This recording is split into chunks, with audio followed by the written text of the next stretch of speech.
What's going on, everybody? It is TripleCrown24 back today with a dual card show recap video. Did two different shows this weekend, only going around buying, selling, trading, not from a table, but just walking around the show floor, which is kind of nice to not be kind of trapped at the table, just to get out and walk around a little bit. And the first one was at Austin Landing. The second one was in the suburbs here of Cincinnati. So I'm going to do both recaps in the same video, try to move through it a little quicker. I only have 6 cards that I picked up between the two shows, so that should help with the speed, but why don't we jump right into it for the sake of time today. So first up is the Austin Landing show. This was my first time going to this show. It is in Miamisburg, Ohio, about 10-15 minute drive from downtown Dayton. If you're not familiar with Dayton, then you're about 45 minutes outside of downtown Cincinnati. So you do tend to get a large Cincinnati crowd, but it's probably a little over an hour hike from Columbus, maybe hour and a half, 2 hours to Indianapolis, probably 2.5 hours from Toledo. So it's not too unreasonable of a drive for dealers from any of those areas to come down, and you do see a lot of the guys from Columbus make the trip up, and then of course your local Dayton guys as well. So that was the overall impression of the show. The promoter is a fantastic dude. I've worked with him a few times. Just seeing him at different shows set up, always wanted to make it out to this show because I've heard a lot of great things about it, and this was the first time that I actually had an opening in my schedule where I could go ahead and do that. So I only bought 2 cards at this show, which was a bit surprising because I had hyped this show up a lot in my mind based on what everybody had told me. And what I ended up seeing at the show was a lot different than what I expected. And I'll tell you more about that in a moment. But let me show you my cards. These are all going to be up in the store, all 6 of the cards today. First up is this Zenith Auto from 2020. Matthew Stafford, number 10. Now, for all the talk about the quarterbacks in this day and age and all the young guys out there, this guy who just won the Super Bowl, not too many people talking about him. I know he's dealing with an elbow issue right now, but, I mean, the guy just won the Super Bowl. So his prices wouldn't necessarily reflect that. It kind of seems like he got bounced in like the divisional round of the playoffs based on how his prices are right now. But hey, I'll go ahead and take a shot at this. This was probably like 1/8 of the cost of what one of these boxes are to open now, I would imagine. And to me, that was just a no-brainer, getting a Stafford autograph out of 10. So went ahead and grabbed that. The dealer, he seemed like a nice guy. The one downside to it, a lot of these Zenith cards, I see this where they have issues with the corners. This one looks like it has a little bit of a ding on the corner, something that wasn't disclosed, or I didn't notice it when I picked it up, but it's not too huge of a deal. Just only sucks when you get home and then you realize one of your cards isn't in as good of shape as maybe you thought when you were there at the show. All right, moving along. The other card that I picked up, it's fitting that the first card I picked up was a Dallas native, because this guy is also a Dallas native in a different sport. 2022 Topps, 1987 Topps auto of Bobby Witt Jr. This is his first pack pulled autograph, I believe, with the Topps rookie shield on it. So that made it jump out to me because I think long term, Witt becomes what people think he will be. This card and its parallels will be something that probably is one of the more sought after autographs, I would imagine, from his rookie year, just because of what it represents. I could be wrong on that, but I don't plan on having this card that long to find out on these young guys. I don't like to play the speculation game too much, but if it's at a price where I feel that it can mitigate a lot of the risk, then I will definitely take a flyer. And I found this at a table that I wasn't expecting to. What I mean by that is that this dealer, I love working with this dealer because he has some of the best value boxes out there. Definitely one of the top 5 dealers in terms of having quality value boxes. He consistently restocks them. He does them at all different levels. There's 10-cent boxes, there's quarter boxes, 50-cent boxes. He's got dollar boxes. I believe he's even done like $3 boxes at times. Kind of depends on the show that he's at and what he needs to get his table feedback. But this guy, he he does it better than a lot of people in the game. Strive to have my value boxes as good as his. And occasionally he does have the higher end cards, such as this one right here, but typically he sticks to the lower end stuff. And from what I can tell, he does incredibly well because every time I go to this guy's table, there are 3 or 4 dudes who are camped out there, standing around, building up their stacks or pulling up a chair, going through the boxes. And I can imagine he does pretty well. And I know that he gets around a lot. He's been doing it for a long time, so always will always seek him out whenever I see him at the shows. And when I saw this in his showcase, I thought, okay, I bet he would be willing to give me a good deal on this. So I asked him about it. He gave me a number that I thought was incredibly fair. I got a little risky and I asked for maybe a little bit more off. I don't even say maybe. Yes, I did. I don't like to pay sticker price. Just I don't know, a little pride thing. I guess it's dumb, but it is what it is. He took my offer, so I got this for a price that I felt comfortable at. If the bottom falls out on Bobby Witt Jr., I won't be devastated over this one card. I'm never devastated over one card to begin with, but I was definitely pretty pleased with that. This was the first pickup I made, and it took maybe an hour and a half for me to finally make that first purchase. But when I did, I felt a lot better about the show. I did sell some things too, so it was a worthwhile trip. It was fun to just go there and explore it for the first time. What did surprise me, though, talking about the show floor itself and why it took me so long to find those cards and why those were the only cards I picked up, is because if you would have told me that this show was in August 2020, I would have believed you because it was crazy how much base rookie cards and retail wax I saw at this show. Kind of two trends that I haven't noticed as much lately. I've talked about it in some of the recaps that I'm not seeing as many of these things. I don't know if people are just deciding to hold them because they don't want to take a loss, or maybe they just have better stuff to put out. I don't know what the case was, but did they ever come back with a vengeance at this show? There was so much retail wax that I saw. So many dealers who, even if they just had a couple little boxes, there was a lot of it there. It was very interesting to see. And then a lot of the value boxes had a lot of the newer stuff where maybe they didn't have the retail wax, but you could definitely tell that they were ripping some because of how much of the retail exclusive parallels were in there, or at least they know someone who was ripping a bunch and they bought it from them. That's typically what I'll do with a lot of my value boxes today, is to get the leftovers, quote unquote, from the people who kind of can splurge on a couple of cases. But regardless, it was very surprising to see that. And then among that too, the biggest difference between then and now was that in the past it was more so basketball oriented, but it was all about football at this show. And when I tell you what was hot and what was not, it's pretty simple. Football was hot, everything else was not. Were there some people who were interested in baseball stuff? Yes, there were. Were there some people who were interested in some basketball stuff? Yes, there were. And it was the typical hot names that you have heard a lot of. That was hard for me to say. Let me try it again. A lot of the hot names that you typically hear about at these shows. Baseball wise, it was J-Rod, it was O'Neal Cruz, it was some of the Reds prospects that people were looking at. On basketball, it was Kuminga, Cade Cunningham, a little bit of Anthony Edwards that I heard people asking about, that kind of stuff. So the hot names in those sports. For football, there was one name that really surprised me, and I'm hearing more and more people asking about this guy and speculating on this guy. To me, I feel like that he's a very dangerous player to, quote unquote, invest in or to put money into for the sake of possibly seeing the cards rise in value, and that would be Tua. So many people asking about Tua at this show, and I don't know, it just surprised me. Being in Bengals country, I've kind of expected that people are all over Burrow, and that was definitely the case at Sunday's show.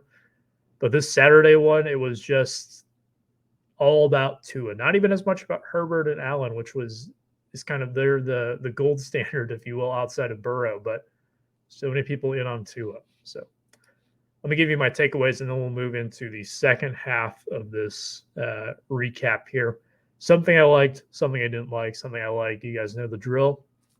So something that I liked is one table in particular that I was told I need to check out. And this was one of the biggest reasons I came to this show. I was told that there were 3 dealers who had absolutely crazy stuff when I was set up the previous weekend at Xenia. So when I was talking with some guys about it, I'm like, okay, I definitely need to make sure I check this stuff out, because apparently these guys had this nice stuff and they were very reasonable on their prices. Well, 2 of the guys weren't there from when I was talking to the promoter about the show.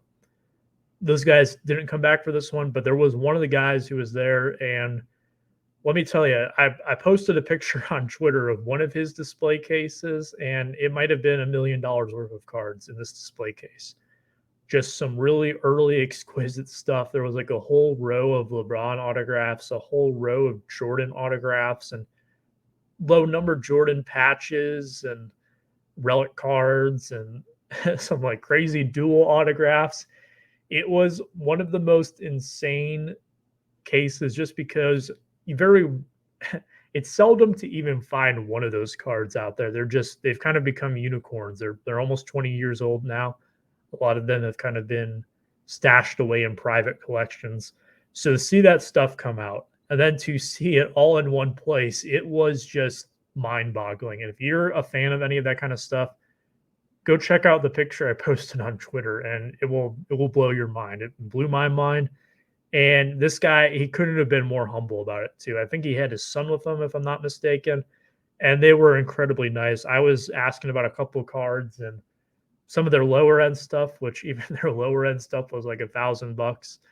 And I mean, it was just crazy. And outside of just that too, they had like some amazing Ohio State stuff. They had some amazing cards of some of the new quarterbacks.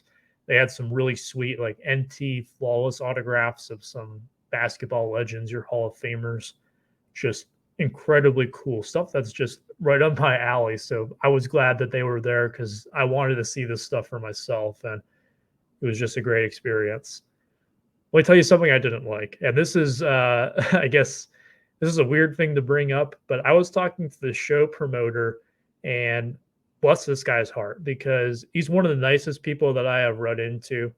He sets up at a lot of the shows around the area, and the promoters at these other shows let him promote his show. Incredibly nice guy. He actually had a book there where you can sign up to be put on a list about future shows and also to be contacted for tables in the future. I don't see a lot of people who do that in terms of promoters, so I thought that was a fantastic idea, especially for a newer promoter who's just starting to start these shows up. He's only been doing it for, I don't know, a few months or so to my knowledge, but I thought that was great. What I didn't think was so great is that the venue that he's in right now, they're kind of giving him the short end of the stick. And this isn't to put anyone on blast or anything, but typically, to my knowledge, and if you're someone who promotes a show or knows someone who promotes a show, you can correct me if I'm wrong. A lot of times the tables and the venue, will kind of be the hotel will work with you to provide those things, or it can be used as leverage in your negotiations for renting the space out. Well, in this case, this hotel only has round tables, which aren't ideal for a card show. They take up more space and they're not as easy when you have square cases and little rectangular cards. Putting them on a square table is not ideal. So he had to bring his own tables, which are about 80 of them, load them up into his car and set them all up himself for this show. And he told me that it took probably like 6 hours to do all this. And I mean, these promoters, they don't make a killing on these shows to begin with, but this guy put in so much work to make this happen. And then they aren't even letting him like book future shows until the events are completed. I don't know if it's just a policy or something, but that's really difficult as a promoter, I can imagine, where you can't give out a set schedule so that your dealers can know when to come back and they can reserve their tables ahead of time. I felt so bad for him because he does such a great job and he puts in so much work. It just seems like, if he could get another venue in the area, I think this show could grow pretty significantly. And I'm rooting for him because he's such a nice guy. But man, that was heartbreaking to hear, I gotta tell you, to see him put in all that work and then kind of have to jump through all those hoops. So, last little thing, something I like to end the show was just, really in general, I saw some people who were setting up for the first time, even some, like, kids who were, like, set up with parents, and it kinda takes me back a little bit to my first time setting up, and, I was hearing people interact with them, and the guys were saying, like, "Yeah, this is my first time setting up," and people were just being very friendly. I It can be intimidating the very first time you set up. It's not like it's a huge deal or anything. Once you kind of do it a few times, it becomes normal. But I didn't know what to expect the very first time I set up, so it was cool seeing people being patient with them. So that's it for Austin Landing. Let's shift gears now, going over to the American Legion show here in Cincinnati. This is over just outside of the 275 loop, which is the Cincinnati bypass. I forget exactly what it's like. Forest Park or something is the actual name of the area where the show's at. But it's your typical American Legion show where it's about 40 to 60 tables. A lot of the same dealers from the Austin Landing show came to this one as well. So it did help me get out of there a little bit faster on Sunday just because I'd already seen what they had to offer for that weekend. And then there were a lot of like memorabilia type promoters who, some of the stuff it's too bulky for me to deal with right now, especially with how high shipping costs are. If I had a more efficient way to ship it, it'd be something. But then again, the margins on that stuff too, of how they had it priced was just, it would be difficult for me to do anything with it. And I definitely don't have any of the space at home if they had something for my collection to put up on the walls or anything right now. My wall space has already been taken up. So yeah, but there were some guys there who may be a little bit more local to Cincinnati who didn't make the trip up to Austin Landing, or I think the Fisher show was going on or something was going on in Indy, so that took some business away. But for Sunday, these people came out for this show. So 4 cards for me. I actually picked up 3 cards for some friends. One of them for Eric, those back pages, and 2 for Mike, baseball collector. So I won't show those on my video unless it ties into some kind of story I have. Typically, I let the people who I buy those cards for show them on their own channel. So if you want to see what they got, you can go check out their videos. They should have mail days in the next week or so once they receive the cards from me. But I got 4 cards for myself, so I can tell you about those. First one up here to show you my pickups. It's the wrong segment. Shout out to Ken Beans Ball Card Blog on this one. Alec Manoa, First Bowman, Sapphire. This one has a little piece of lint in the top of it. 1 second here. It's one of my little pet peeves is that when there's like a little piece of like dust or something that's on the outside of the team bag. I apologize for that, but it's an Alec Manoa. I'm just going to get a different bag. Sorry for my little mishap there. Red Sapphire, and it actually kind of works a little bit. I've been starting to come around more on the red refractors or the red parallels of the Blue Jays just because it kind of matches the team logo with a little Canadian maple leaf there. So they're cool. This one is 1 of 5. And the dealer, he didn't have a price sticker on this one. I was a little nervous to ask what he thought about it, and he gave me a number that I thought was incredibly fair. I tried to talk him down a little bit more. He was pretty firm at his number. So I did end up paying sticker price on this one. I know I just said like 10 minutes ago I don't pay sticker price, but in some cases you can't let certain things slip by. And on this one here, I wasn't going to walk away from this one. The dealer next to him, they were kind of going back and forth. They were actually pretty funny. And he had a Giancarlo Stanton Topps Chrome rookie refractor auto that was cheaper than this one was. And he had it very reasonably priced. He even took off $50 more from it. And I thought, man, I really am tempted on this one. But I took a look at it. And unfortunately, on a lot of those, the surfaces over the years, they just haven't held up all that well. And there were some nicks on the surface that it was a little too distracting for me. So as much as I love that card, I decided that I was going to use my funds on this one instead. But if I would have bought that Stanton, I don't know if I would have walked away with this one, but I'm definitely happy to have this Manoa and get that one. into the inventory. I'm going to grab a new team bag here for that one in just a second.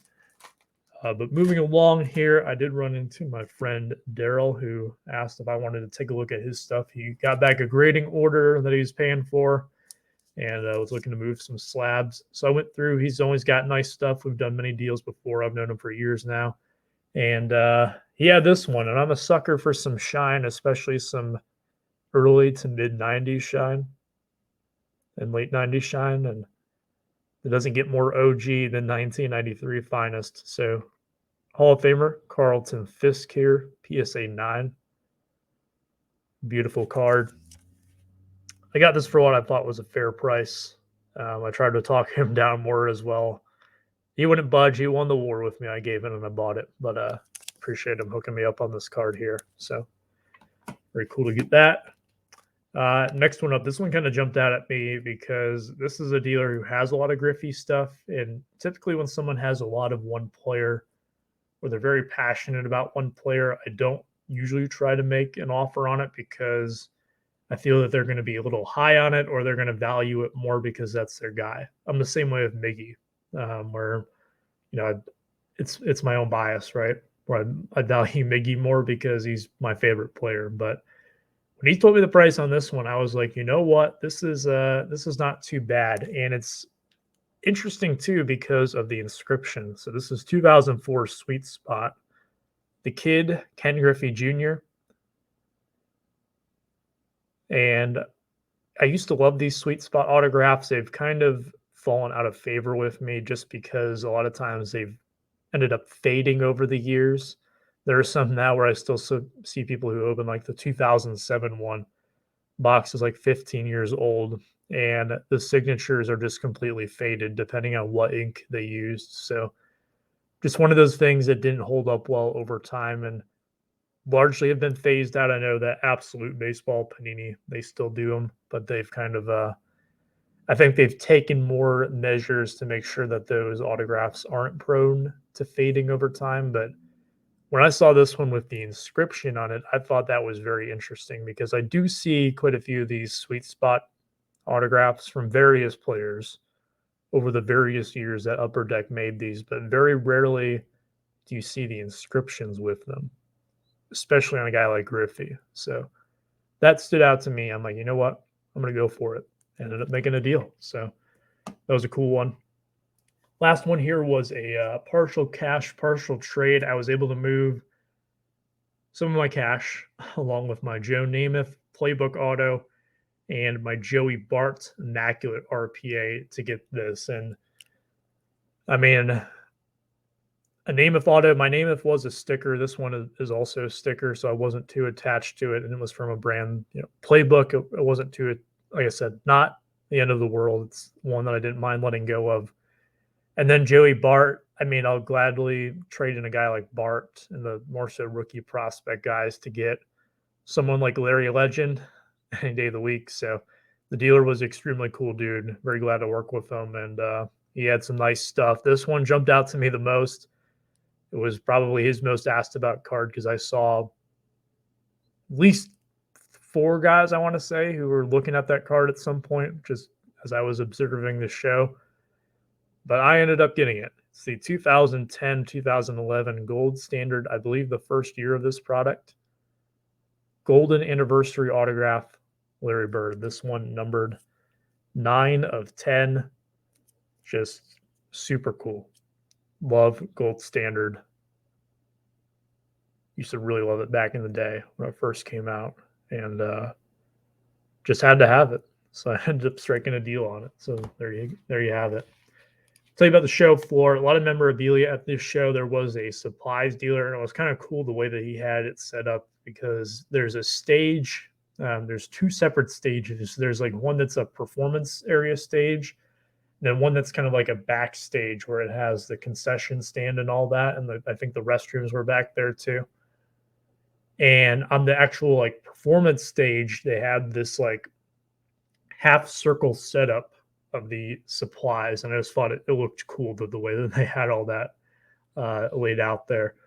Outside of that, there was a lot of value boxes, and that was I mean, there wasn't too much more to talk about there. There was a lot of vintage at this show, a lot of raw vintage, some graded vintage as well, but very interesting because a lot of the shows I've been running into lately, outside of the Moeller show here in Cincinnati, the amount of vintage has really started to dwindle. But a lot of the dealers that I've seen from areas like Columbus and even sometimes like up towards like Cleveland, northeastern Ohio area were there for this one. So interesting to see them make the trip for this show. Then outside of that, just typical typical Cincinnati stuff. Lots of Reds, big red machine stuff. Lots of Bengals. Burrow and Jamar Chase were the king of the castle once again at this show. That's kind of par for the course here in Cincinnati. People love the Bengals and people love those two guys. So those were the guys that people were asking about. And outside of that, there wasn't really any names that I saw that people were big on, but Bengals were hot and heavy. So that was what was hot. And I'll just say everything else was maybe not as much. So some takeaways with this here. First off, something that I liked about the show, I mean, just go back to the supplies setup. I just thought it was really cool how they had that like stage area. Uh, Sometimes with these American Legion shows, they can be a little bit crammed in terms of floor space. And when you're able to utilize, the different areas like that, I think that's really smart. And it gets you, more tables and more dealers that are able to get in there and set up. So I thought that was very clever use of the space. Something I didn't like, there was a value box that I wanted to go through, and I did go through it. And I found a couple of cards that I was interested in, but there were two problems. The first one was is that it was in the box that was marked as a blowout sale for 50% off of asking price. But the problem that I found is that a lot of the asking prices were probably like double what the cards were worth. So essentially, it looks like it's one of those things where, you mark things up insane and then you offer this huge discount and it creates the illusion of this great deal. But really, it's more so just fair value. Things are being marked down to like more of a fair price from what I could see. And so, whenever that happens, I'm kind of like, okay. But this was mind-boggling to me. I have to say I have never seen this before. That some of like the thicker cards that the guy didn't have sleeves or top loaders for. I know I get on people sometimes for not having their stuff priced, but sometimes if it's just like a loose card, I could understand that. But he was actually putting the price stickers on the cards themselves. I mean, there were some like $50 to $100 cards in there after the markdown. And I've never seen that before, where people actually put the stickers of the prices on the cards themselves. There was no like sleeve on it. There was no way to easily remove it. There was no pull tab or anything. And I can tell right away those stickers are the ones that don't want to peel off. They kind of like disintegrate in your hand. And I just thought to myself, like, man, there's some stuff in here that would be really nice, but I don't know if I really want to take the chance of trying to get this sticker off of it. I mean, I'm probably going to damage the card somehow trying to get this removed. And I've never seen it before. It boggled my mind. So that was something that I just scratched my head at. But to end the show or end this episode today, something that I liked about the show, I saw there was one interaction. It was a mom and her son. They both had their little carrying cases taking around stuff. And her son was trying to make a trade with the dealer who I was looking at a couple of his cards. And I really liked her approach, with how to, when you bring your kid to a card show. I don't have kids, but if I did, this is the approach I would take, I think. Is he was trying to make a trade for something and she wasn't telling him what to do, but she was trying to encourage him to kind of think through his decision. And the kid was smart. You could just tell by his, how he was going about it. He was very polite, very respectful, understood that the dealer was going to try to win on the trade, but she was just asking him questions to kind of walk him through. And I've seen it sometimes where parents get mad at their kids because they gave up some value Like they traded away a $20 card for or a $40 card for a $20 card, and they get mad at them. And I shake my head when I see something like that. You want your kids to come back to the show. It's just, but the way that she approached this, I thought that was really cool. That's how I would hope that young people get encouraged to stick around in the hobby and keep coming back to those shows and having fond memories of going to those shows when they grow up. But unfortunately, that's not always the case. So I thought that was cool to see. But that's going to wrap up the video today. I managed to get it in about 30 minutes. Not too bad for 2 videos in one. All right, everybody. Thanks so much for watching. Take care. Stay safe. Be kind.